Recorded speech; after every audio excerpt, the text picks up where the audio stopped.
Hey everybody, welcome back to Gardens the Untold Story. I'm your host, Ken Somerville, my co-host and good brother, Andy Lopez, the Invisible Gardener. And we're covering his book, Don't Panic, It's Organic, going chapter by chapter. This chapter is on natural disease control. So, Andy, this is from your book, brother. So let's get into it. Take it away. Hey, everybody.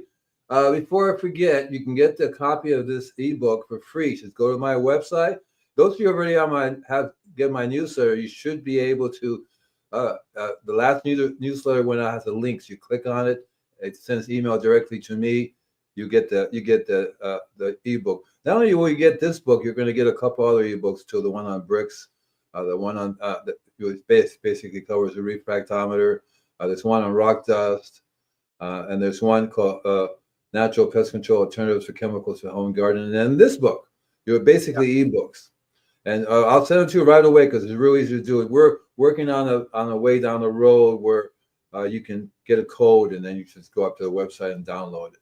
Right now it's for sale, so you don't have to pay for it. Just go to the website. If you get in the newsletter, it should be there. If not, get the newsletter. So let's just cover. I have a lot to cover because natural disease control is one of my favorite, believe it or not. I have so much fun with this because it's like cooking. So I have learned to not to burn the food, so to speak, Yeah. And so on the first page of the natural disease control, I said if you eliminate the cause, you eliminate its effects, and that is pretty much it in a nutshell. So we're done, guys. See you guys later. Next week we're talking about It was really fun, and so and in terms of I talk a lot about the biology, so you know where I'm getting at in terms of what the real cause is. People come up to me and they say, "Well, I have this tree disease," and I said, "You don't have you don't have a tree disease problem. You have a soil biology problem." When people come up to me, I have an ant problem. I said, you don't have an ant problem. You have a soil. In the past, I used to say a soil problem. Now, because of you, I say soil biology problem. And they understand that. They get that. And that's so cool. Because when you say soil, they go, what are you talking about, man? It doesn't. I did that for many years. What is in organic gardening? They would say, feed the soil, and the soil will feed the plants. I go, what is he talking about? I would not. Hello, anybody in there? There's nobody in this soil. What are you talking about? So soil biology really explains it very, very easily, and it's what's interesting. So it fascinates. See, I've been doing this for so long. I find it really fascinating because the connections that Mother Nature has set up. It's really, really, really super interesting. The soil web, which is another name for it, it's absolutely like the internet. I was reading Paul Stamets. How Mushrooms Can Save the Earth. That's a good book. You guys should get it. It's called How Mushrooms Can Save the Earth. And it turns out that mushrooms have been around a long, long time. They've been saving the earth many, many times in the past before. I just saw a really cool video, a movie about an hour or so long, all about mushrooms and how long it's been around. They used to have forest mushrooms are as tall as trees in those days. And they have mushrooms doing all kinds of things, how they break down food. And so I love because I get into the mycelium seed, and the mycelium is the key to this whole thing. I just did a little short video outside of my garden because I found 4 mushrooms growing. 4 mushrooms were growing there. And in the past, if you all been watching what I've been doing in my garden, it's hydrophobics. It's not even soil. They had a road there at construction sand, right? Not a single earthworm. And now it's harder to dig without running into the worms. And also I see that the soil is holding water more. It's getting darker. It used to be like really white construction sand. It's getting really, really dark. Hi, everybody. Getting darker and more alive. And the key has always been, I have here the good guys and the bad guys don't live in the same place. I tried to make it really simple for everybody because what that means is that you know what the good guys are. The good guys are the ones that we want, the microbial life that we want in the soil. And when you have bad guys, basically, I'm just referring to diseases, right? So, but there's no such thing as good microbial, it's a bad microbial. Everybody has a job, and they all function for a reason. It's really very cool how these intertwine. And so one of the things I also going to cover with you is that I have been doing some research myself so I can come up with the most information for you guys. And I have 10 connections with trace minerals that I will cover for you. I have a list. And it's really, really cool because it covers iron, copper, magnesium, and what they do. A lot of people, I want to be clear. When I tell people they have plants have a trace mineral deficiency, it's really the soil that has the trace mineral deficiency. And what there really has is that it's not the soil's trace mineral deficiency. They have a deficiency in the production of the biology that takes care of that particular area. When you have an army, you have an efficient army. You have thousands of people doing this and doing that and doing this. Somebody makes the food. Somebody does it. If you just miss one person, the whole thing falls apart because it's like the what's the name of the one of a shoe the kingdom was lost, that the little poem about the horseshoe. Nope, not in my brain, man. Basically, it was the king's horse lost had a shoe fell off, and because of that, the king fell over and died, and it's just because of a shoe. But basically, what it means is that all the parts are very important, and that little piece is missing. The rest of it doesn't function. So what I've learned from experience, and this is over and over again, is that I don't need to know who does what. All I need to know is that everybody's there doing their thing.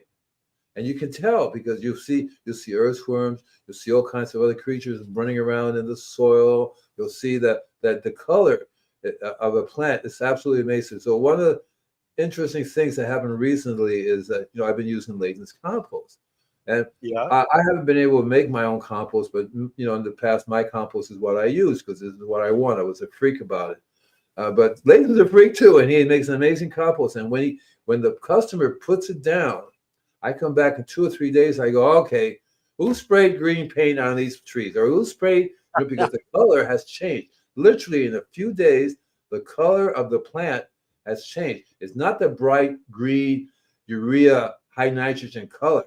It's a blue. Nature doesn't have that color. Nature has a blue green color, which is really a combination of all these different colors coming out. And you can see that the plant is all of a sudden, and the bugs are going, I don't know what's going on. I used to live here. The food isn't any good. We have to leave. And so I've been doing this for a really long time and over again. And so I want to tell people that it all comes down to trace minerals. It all comes down to who is in charge of processing those minerals to make it available for the plants and how the system is set up. That's what it comes down to, because the minerals are there. You just have the specialist who takes that mineral. Can I point something out, Andy? Sure, man. Sure. That's what it's all about. What? If you think about it, it's not just the trace minerals to build the plant, but it's the trace minerals that build the biology to build the plant. So if you're missing certain trace minerals, certain biology, like say protozoa, can't be create that are helping your plant. So that's exactly what I'm talking about. Exactly what I'm talking about, right? Yeah. So basically, I'm trying to tell people, because I was telling them about trace minerals in the plant, right? But it's also trace minerals in the soil that are missing. And and quite often, Mother Nature, in the old days, Mother Nature always had everything you need. She recycles from everywhere. You weren't missing anything. Now it's easier to be missing something because all these things are not happening the way it used to. Animals are no longer flying all over the place, dropping dead, doing all the recycling everywhere. They're like the good old days. Now there's going to be a deficiency in that area. So we have to pay attention to that, because that is the key to dealing with any kind of disease and any kind of pest, fungi, and some of the basic things that I've always been telling people. And I got this. This is just so. When reading my book, I realized that it's really written in a very simple way, because it's really like a beginner's manual. It really is, because it covers the basics that you need. And this is what happened. So for me, I've been doing this like forever. I already on to writing a new version of this book. I already started because it's like cooking. You learn how to really deal with things.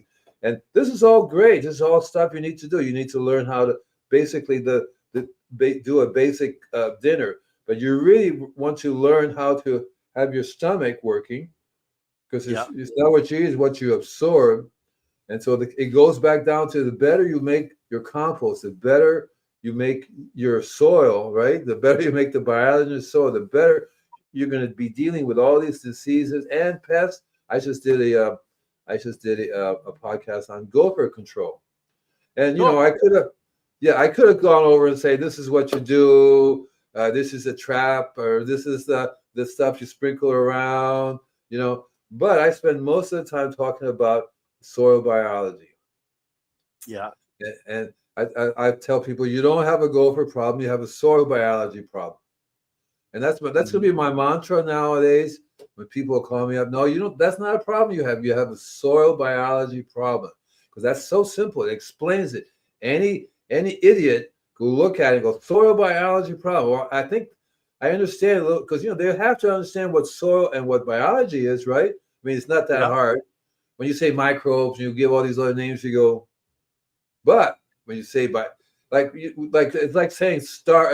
So it makes it very easy for you to understand what the problem. Then you have to say, well, what is the problem, right? What is the problem? Is my soil biology? Why is it not working? So it goes back to trace minerals again, but what it really does, it goes back down to understanding. I also another show on bio. I think I call it biology gardening, right? Where what you're really doing is increasing the biology of your garden. That's why I like worm farming. As I get in my youth, I would make compost, go out and collect all these different things, different biologies, which I would then mix it together in the proper way. The term I eat for snacks, which is. I know it made me giggle, Serena. Thank you very much. I needed that giggle. Serena, did you get the newsletter? Did you click on the email for the ebook? I haven't seen your email. Oh, I didn't get my newsletter. Did you get the newsletter? Because it came out just a few days ago, maybe a week ago, right? Yeah, just Serena, over a week ago. At the end if you sign up for the newsletter, you should have gotten the newsletter. The newsletter.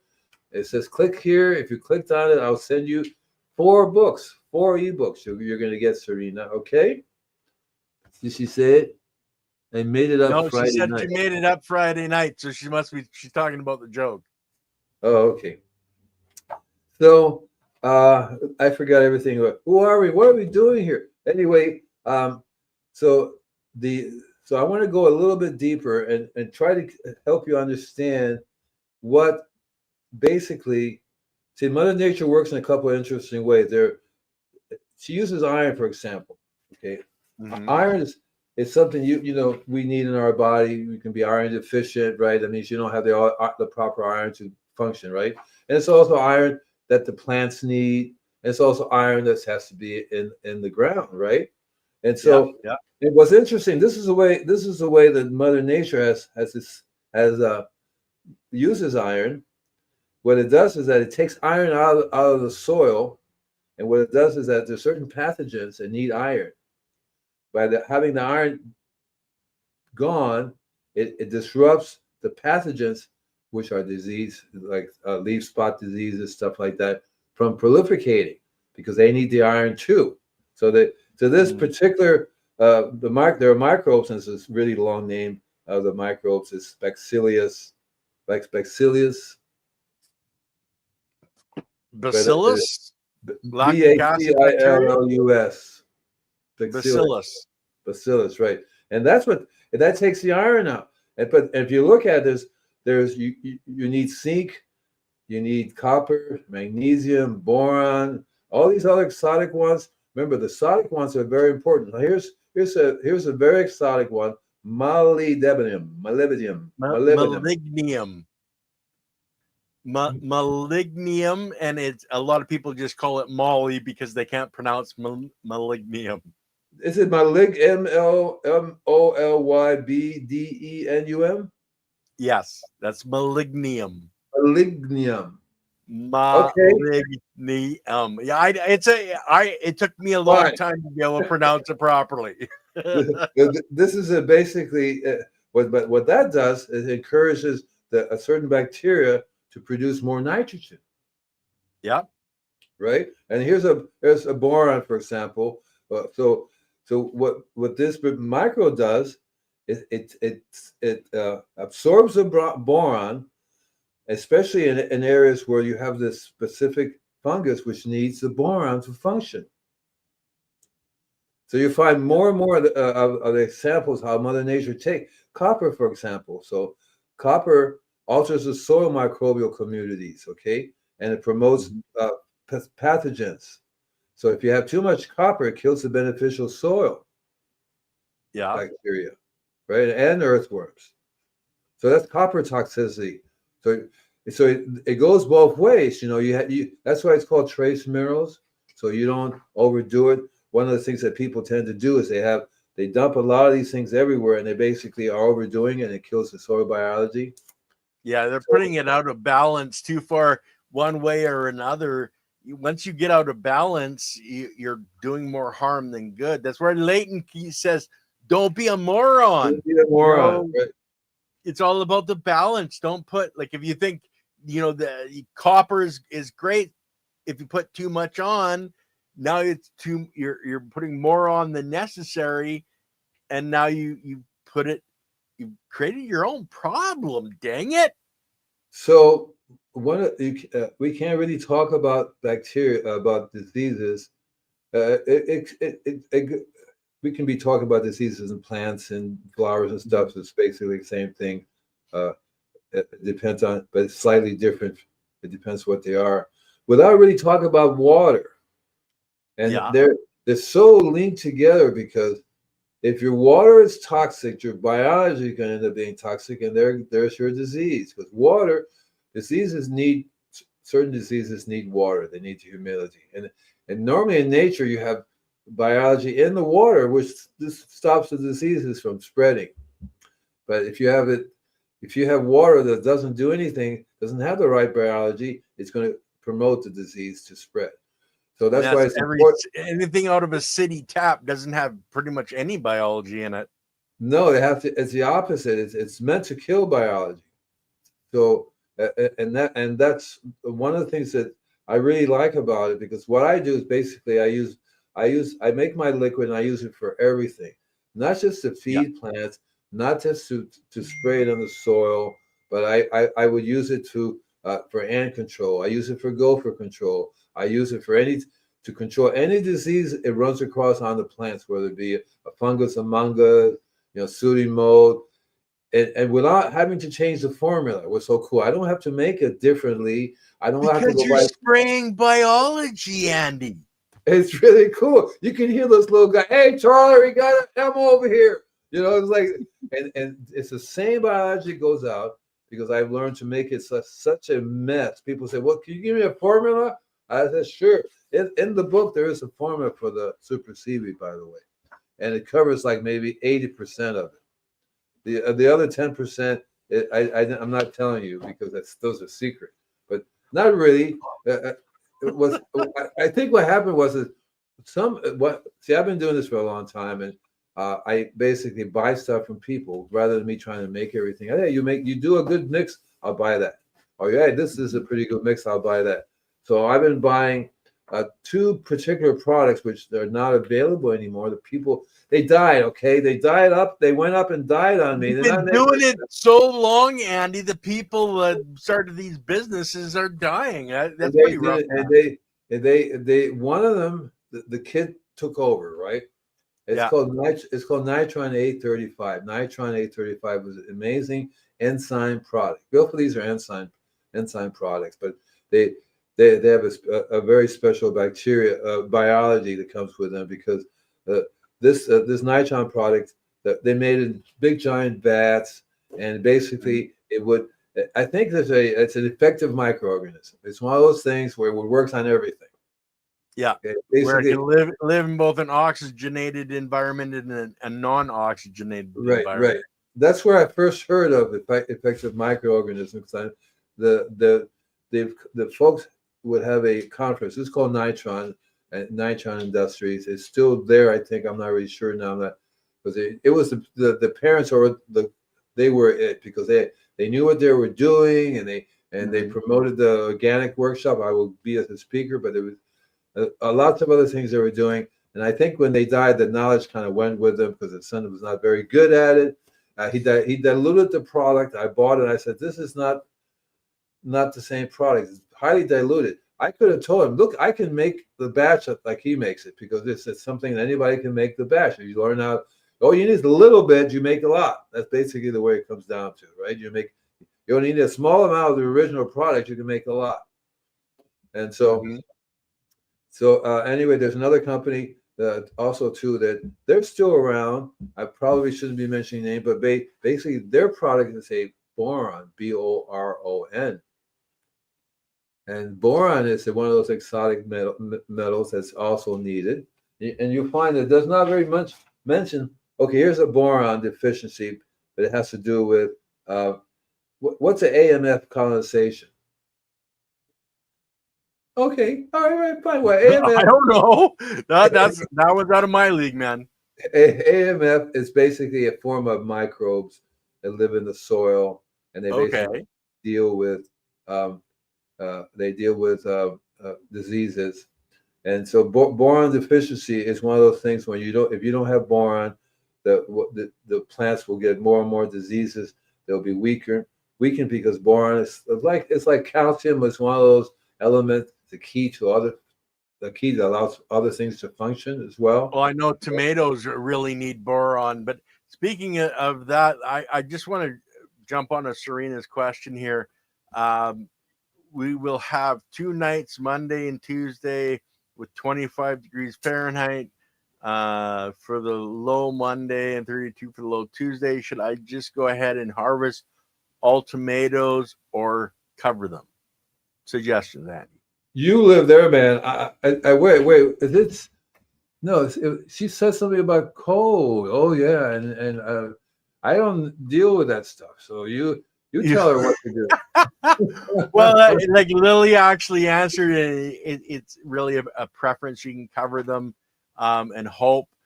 Myself personally, unless you're seeing like fantastic temperatures for the next few weeks after that, the plants have pretty much done for the season. You're not getting the high temperatures. You're not getting a lot of growth.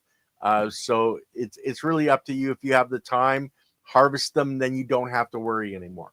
I don't even know what 25 degrees is. I'm already thinking about 25. I mean, it gets down here to 75 degrees. I'm freezing. Well, yeah, but Andy, it's like everybody that lives down there. I tell them, hey, I can put more clothes on to keep warm. You can only take so much off before they throw you in jail, man. Well, I wouldn't know about that. I wouldn't know about that. But okay, so hang on. So let me just go over some of these other things. I think they're really cool too. Some of the basic stuff for diseases is okay. So we talked about the viruses and the soil biology. You really want to key into that because that will cure everything. So look at it this way. See, the effects. There's law of cause and effect. So if you're looking at diseases and all these kind of things, as an effect, you never get done. You never deal with it. Look at diseases. Never deal with the cause, yeah. Right. Look at the cause. So if you start to, and the cause always goes back to the health of the soil. Always goes back. Unless you're on another planet or in a spaceship, and even then, it goes back to how healthy your food is, right? You know what I mean? Yeah. Well, if you look at it, it all goes back to the biology, because without that biology building the cells that make up the plant and make up the tomato, the fruit of the plant, it doesn't exist. So it really everything our bodies, everything organic on our planet or that we want to grow, it all comes down to it's all about the biology. So what it comes to, the important thing is that there are long-term and short-term solutions. So Yeah. long-term, it's going to take you a while. Not you, it's going to take the soil or what. Just assume you have everything, put it together right away. Not overnight. Maybe in some super compost product that can speed up the process, heal up. Even then, that still is going to take some time for everything to settle down, and because the root systems have to heal, the root hairs have to develop on it, the way the plants function, like human beings. When you give them something to heal, it takes time for you to generate that particular enzyme, that particular cell, that structure, the bone, or everything. It takes Yeah. time to heal. I like to teach short-term and long-term solutions. So you always have to start with the long-term right away. You have to look at it and say, okay, I got to fix the soil. What do I need to do? Okay, I need to make compost. I need to control the water, put a filter on the water, all these other things, mulching, and all the physical, cultural things you need to do. Have the soil functioning, because a lot of people try to grow and stuff without amending the soil. Normally in nature, Mother Nature amends the soil for you. The animals do it. Things get turned over. It's real easy. You don't have to dig hard. You have this amazing. I heard somewhere in one of these states that soil is 20 foot deep. I'm going, you're crying out loud, right? Because it's wonderful, luminous soil. So Used to be that way anyway. yeah, yeah. That's what I'm saying. I've been to I was reading about natural forests in the old days that you can literally be up to your shoulder. That's how deep the humus is and all that stuff that's in there. The worms but so in the meantime, you want to be able to do something now, and also too, talk here about plants and varieties and the planting in the proper time. So you're doing vegetables, you have to learn when properly plant tomatoes. Say you can't plant them in certain times of year or other vegetables and stuff, because they require certain temperatures to function in. In other words, they require the soil to be certain temperatures to function in. Otherwise, your brassicas, your lettuce, they like a colder temperature. They grow much better in the spring and in the fall than they do through the heat of a summer. Exactly right. So one of the things I learned, started growing stuff, is that everything has a time and place to be growing in, even location. So I buy seeds that says Zone 7. I'm looking at them and going, well, there's a reason why it's Zone 7, because they need a certain amount of cold nights, cold, I forget what you call it, but they freezing time or something like that, right? Is that what it's called? No? Well, yeah, it can freeze, but the thing, Andy, most of our plants don't survive a hard freeze. They die, but the colder temperatures, is like I said with the brassicas, they like that cooler temperature, not freezing necessarily, but cooler. Yeah. So I've learned from experience that I can't grow certain vegetables, for example, during certain times of year, because it just won't like it, but it likes it better other times of the year. So that's the process of, also to the different varieties you can get in terms of vegetables, in terms of fruit, trees. All the different varieties have specific requirements that makes them healthier, because if you meet those requirements. So you can't ignore that and expect the plants to be healthy if you're not paying attention to some of their basic requirements. Like as human beings, you really have to be able to have food that you can eat, and you have to be in the right environment to grow and survive. So if you don't take care of those things, you're going to have major problems no matter what you do down the road. So those are basic cultural things that you have to deal with. But in the interim, if you have plants that are having a disease, it's going to take a while for that disease to work its way through, for the plants to get healthier. They may not even become healthy. They may end up dying, because they get to a certain point where they give up.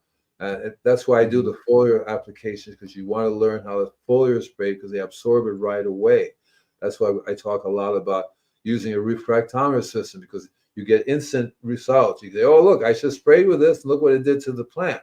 You go, wow. Even though you come back a few days later, it goes right back to a different one. It did get that hit. So it's just a matter of how often can you you have to give them the foliar application, which has the trace minerals. How often can they use that and create something to make them stronger, right?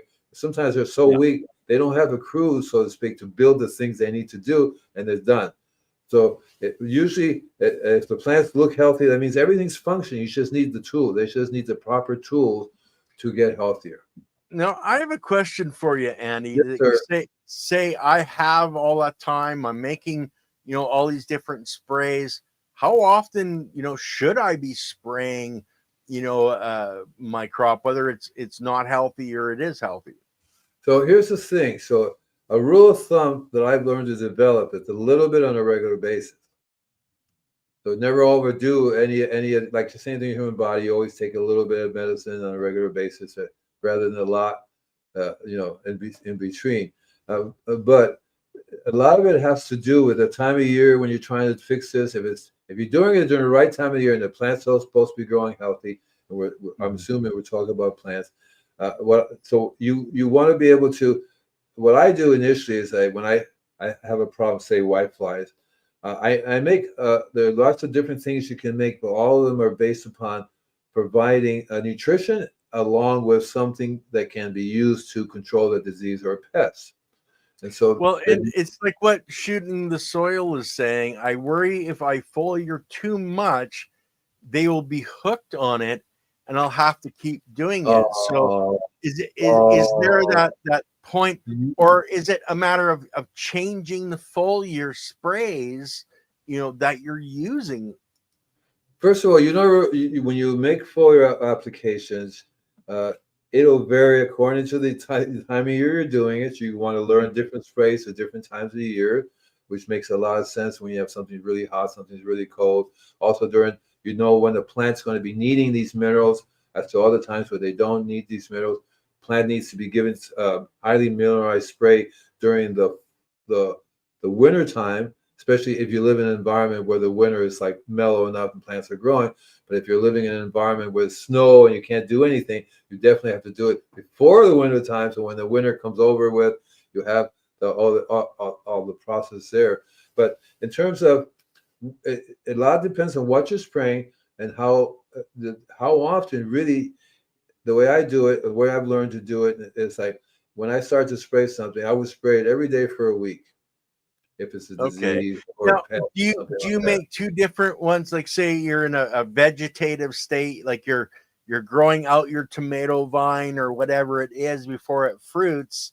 Are you using a different spray for the vegetative state than when it's producing the fruit, or is Right. there a transition? No, exactly right. So when you're growing vegetables, and you'll learn that when they're in certain stages what to give them to help them along. Otherwise, Mhm. if you give it to them in the wrong stage, it's not going to help them at all. It costs more stress. So yeah, so if a plant's fruiting, is getting ready to produce fruit, or if it's a leafy green kind of thing, you'll learn. But basically, are simple sprays that you can't overdo, because it's not like a chemical fertilizer that if you're giving too much will burn them. Yeah, yeah. So and so I listed some of them which are easy to do, but even these, like alfalfa tea, for example, alfalfa Mhm. tea has a very critical biology that when you spray, that it's on the leaves as a foliar spray. Plus, you can also use it in the soil because it activates a wide variety of biology as well. You can use it as often as you want to, and I wouldn't worry about the plant getting hooked on it. I think that's good, because a lot of times you feed something, you give it something, the plant's not absorbing. You can see the bricks level is not doing anything. You go, oh, play some music. What do you want me to do now for you, right? But that means that it's not Disco. functioning. Yeah, that means it's not functioning right. It's not healthy enough Yeah. to absorb the nutrients. And sometimes you can't. Sometimes you have to kind of give it to it on a regular basis. Sooner or later, it'll start to absorb the food. Otherwise, you just die on you, because it just doesn't have it together biologically wise, root systems wise. A lot of times they get so used to having, they get very weak when you give them a chemical fertilizer. High nitrogen is very, very bad. They absorb it, Mhm. whether they can use it or not.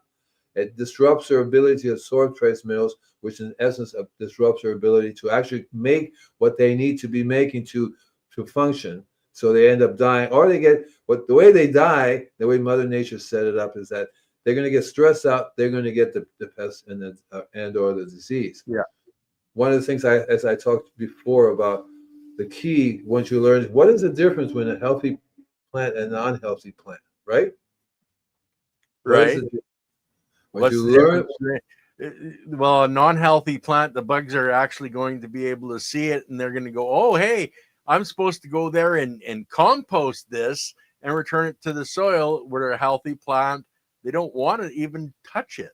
so Now, seeing it, I gotta do this. Okay, it's really not full of chocolate. Because, just don't foliar with chocolate; they'll definitely get hooked.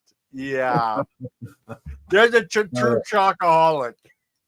what were we talking about before I ended talking about the chocolate? Oh, foliar sprays and boron and you can do too much, too little, different times a year.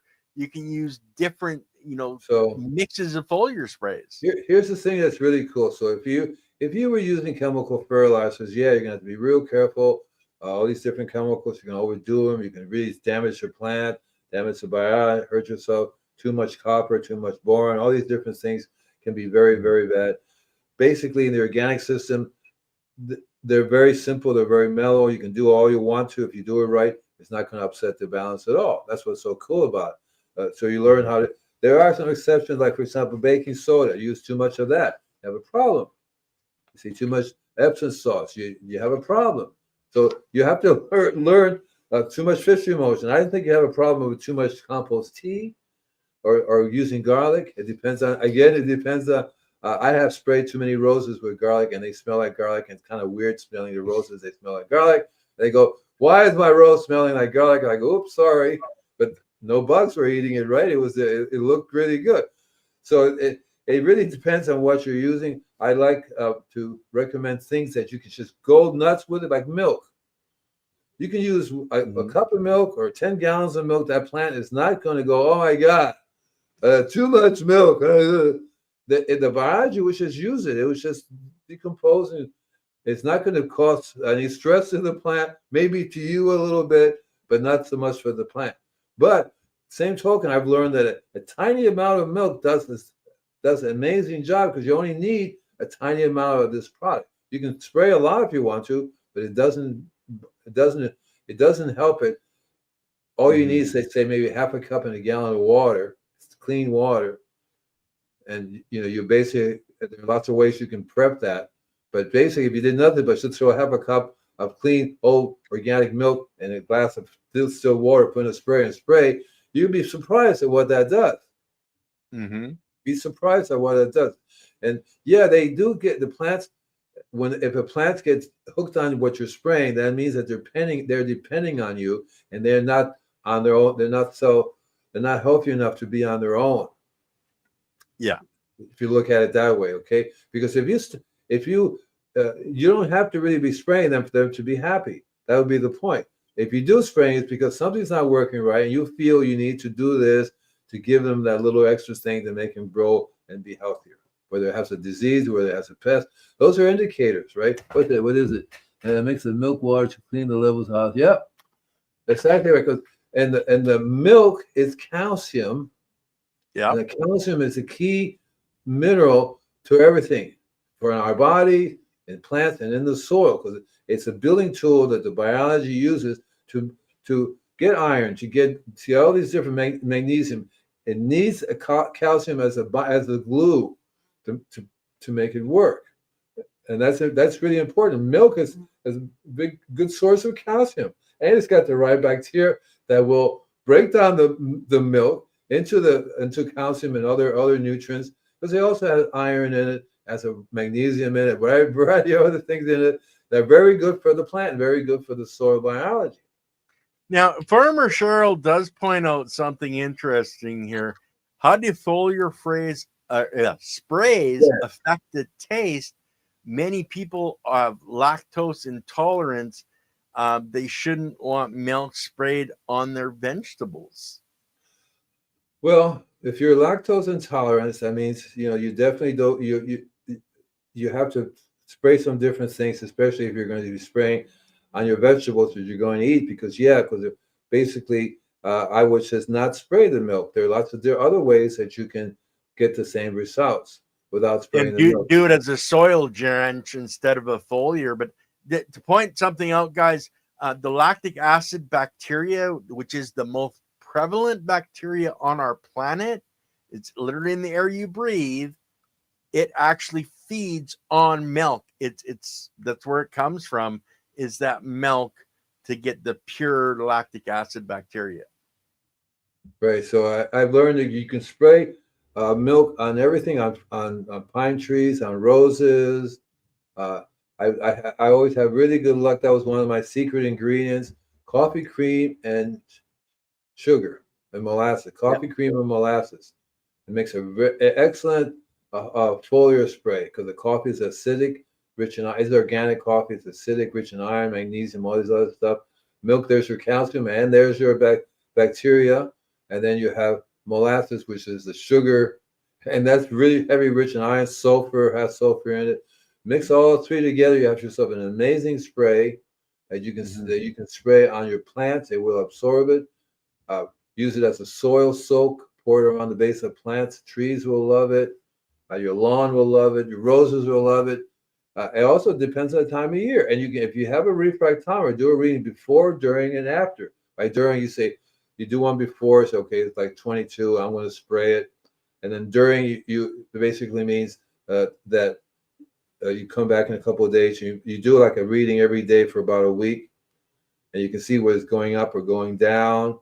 And then you spray it again to see. You want to eventually see what level it stays at, because that's what you want to do. You want to get the level slowly to rise. One of the disadvantages of chemicals, it raises everything really fast, but man, does it crash afterwards. It's not a solid. Yeah. Doesn't solid stay there. It goes up, right? It's like it's over. It's over with. So I cover a wide things that you can use in terms of the control, but basically it comes down to these are all very, very unique biology. Garlic has its own unique biology. Fish in motion has its own unique biology. Milk, its own unique biology, right? There's horsetail, different kinds of herbs. Herbs are amazing, not just for our bodies, but to spray on plants. One of the things I do for squirrel control and for a variety of other diseases is I learn to use the different herbs that I have. You name lavender, rosemary, all these have very, very unique and you learn certain things you do not mix together because they don't work really well together. You'll learn what that is, how that works, because you can't have an acidic product. Like, for example, you can't have milk and vinegar together. That doesn't work. Try it sometime and see what happens, okay? You're going to get this glove that's going to talk to you. Yeah, I want to address Farmer Cheryl's question here. Blue Sky Biochar, in his products, he's got the complete refractometer, scissors, press, a beautiful, beautiful kit, and a bunch of charts as well. We would always, and we didn't make no money for what he sells, guys, so we're not affiliated with him. He's a friend of Andy's, but he's got good products. Just type Blue Sky, and then you're going to find that name's Michael Woodman, and he has this really cool kit. As a matter of fact, I have it right here.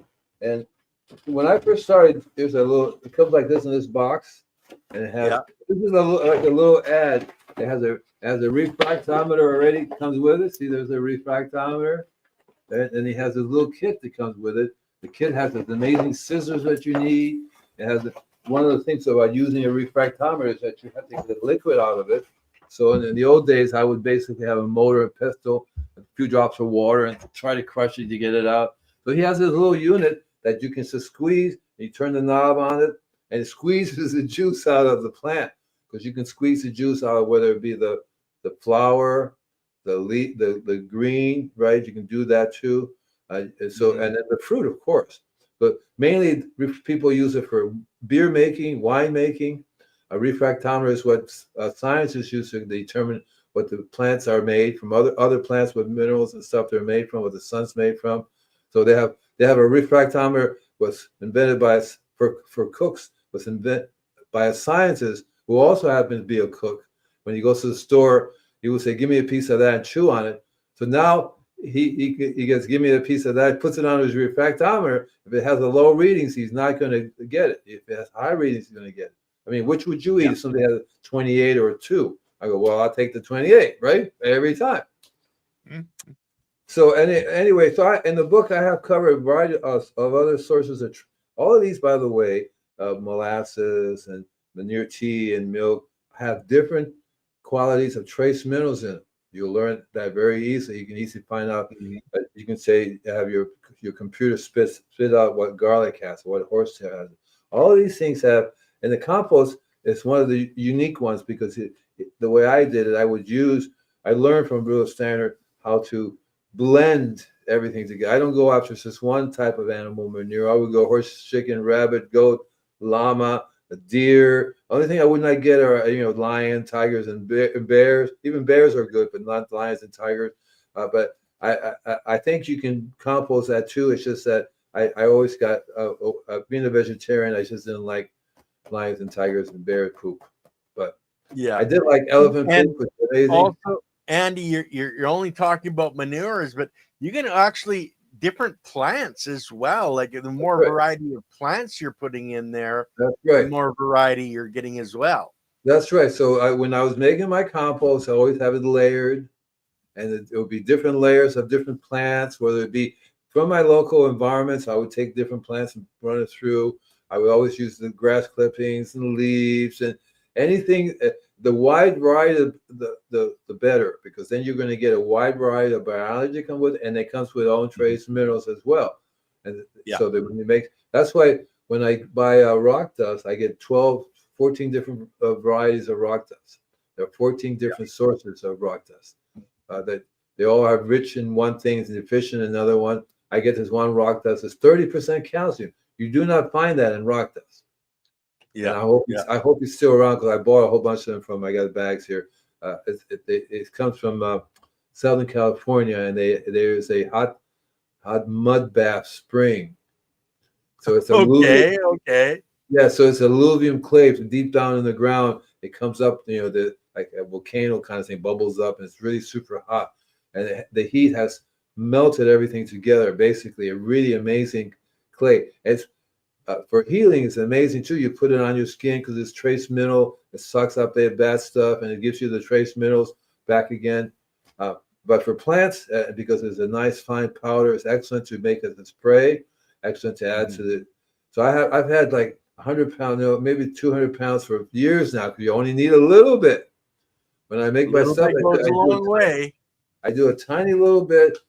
When I do, I stop putting in a sprayer because the rock dust doesn't dissolve, so it will go through the machine and tend to clog up the machine after a while. So basically, what I learned to do is feed. So when I have liquids which I get from the worm juice or wherever else I'm doing.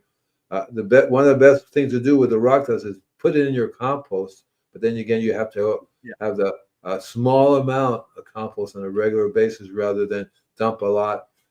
Remember, trace minerals becomes toxic very, very fast if you overdo it. Yeah, too much is too much. Now, let's address this question. Can labs be done with powdered milk? I would say that it probably can or should be able to, as long as you're using a really good quality water to do that. But I've never done it with powdered milk. But I would say that, yes, you can. But let us know if you do try that. Farmer Cheryl, any way to avoid microplastics from foliar spraying? And did the ancients, and like for that question, I would say no. Microplastics are everywhere now where you're never going to be able to avoid them. And then did the ancients apply foliar amendments and how? Can you answer that one, Andy? Yeah, they peed on everything.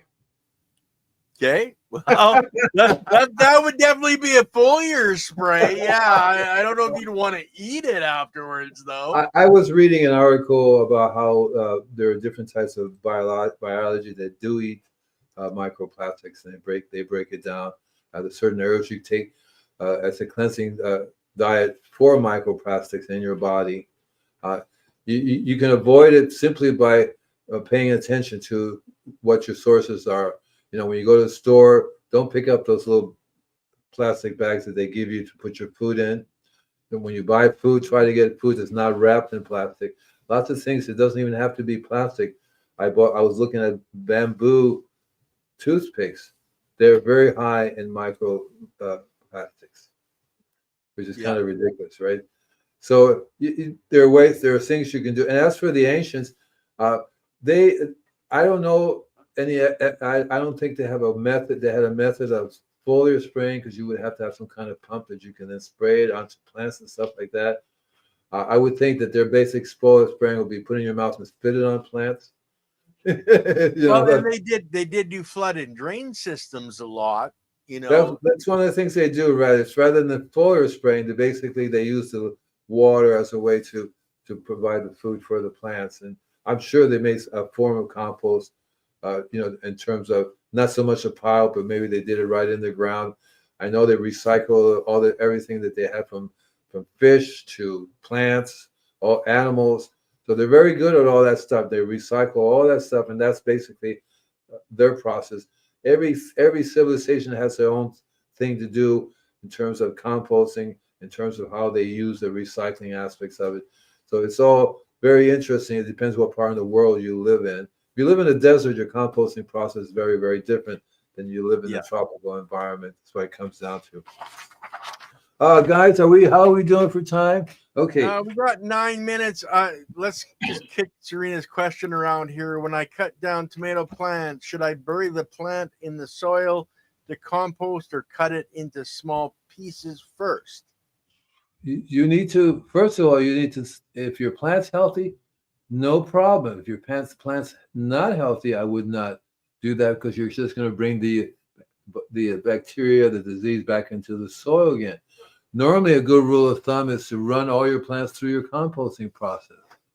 That's what I would do. Instead of going directly into the ground with it, yeah. Exactly right. Have a place where everything starts to work with your. You make a pile and fill it up with live stuff, and then go on to another pile. That is the best way because that biology will break everything down. It'll clean it up for you. So if you have sometimes they have too much, something could be on it that could be a disease, or a pest. And so one of the things about compost is that it heats up right at a certain temperature. I think it's 190, 200 degrees, something like that, where that's the minimum temperature you need to kill the diseases and to kill the pest eggs and stuff like that. Yeah. So anyway, I covered all the different minerals in here in terms of, because in the organic system, you learn to use all these different minerals. You learn how to use calcium and magnesium and copper. But what I would do is learn how to use the plant life that offers that. So there are many plants, vegetables, and herbs that are rich in magnesium. So don't go get magnesium. Get the herb that has the magnesium and learn how to do that. That would be the easiest way. And this question from Penny Pebble Ripples, ever use any ivy or sumac in your compost? Asking for a friend. I would not, because unless you're really very good at generating the heat in your compost to decompose it, otherwise you would just pass it on.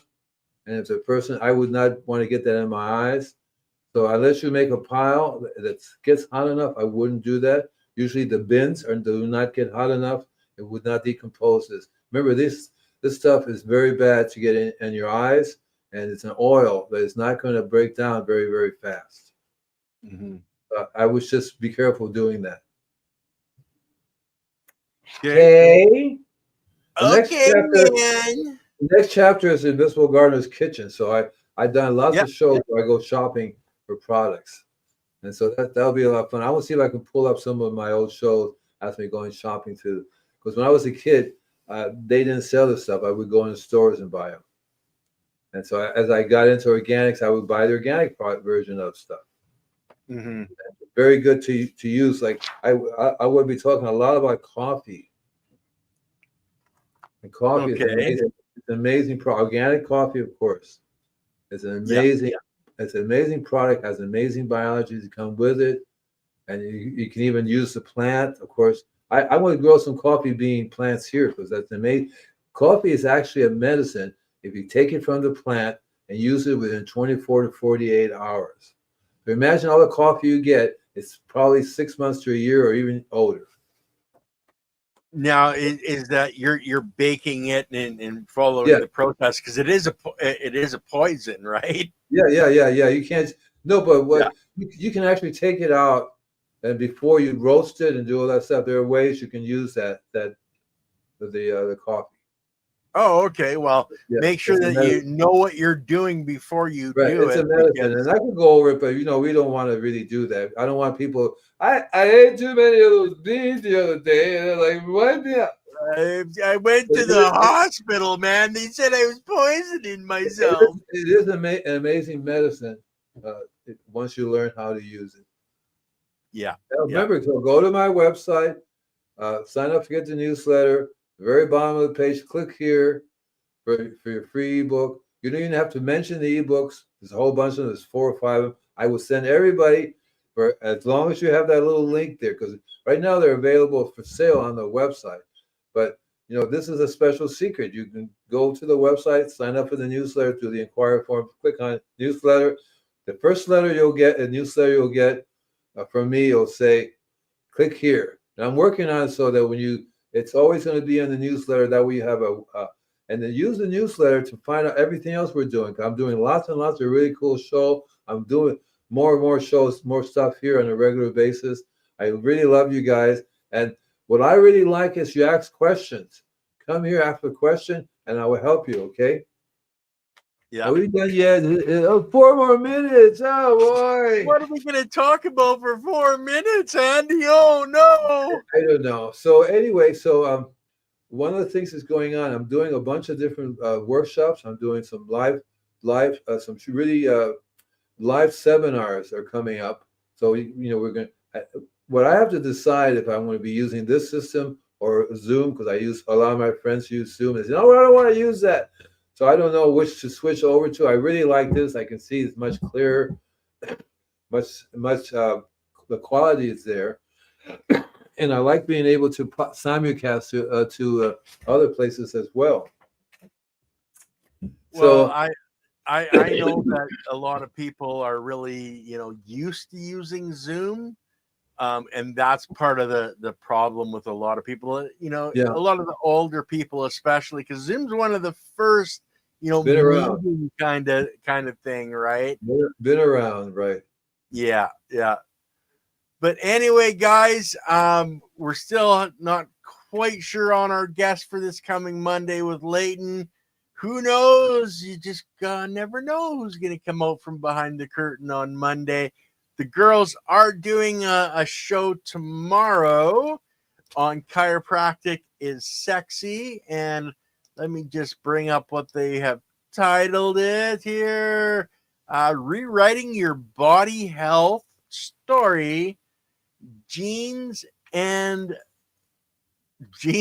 the load. Life pulls the trigger. So that's tomorrow on Chiropractic is Sexy. Other than that, guys, Andy, fantastic brother, love you, and we will see By the everybody. way, by the way, Philly says that coffee beans are toxic unless they're roasted. Okay, but that's the bean. When you roll coffee, you're going to find this bean inside of a nut. It's the juice of the nut you can eat raw. You don't eat the bean raw. You eat the gelatin, the jello that it sits in. That is the medicine. Just saying. Because I have been doing that for years. Look at me. I have myself on mute. So yeah, there you go, guys. It's different. I was considering it just the bean, but always do your own research on anything like this. Anything you eat, right? Anything you eat. Yeah. Remember, happy growing. Okay, guys, peace out. And hey, if you have the time, join the channel, help us out, and we will see you guys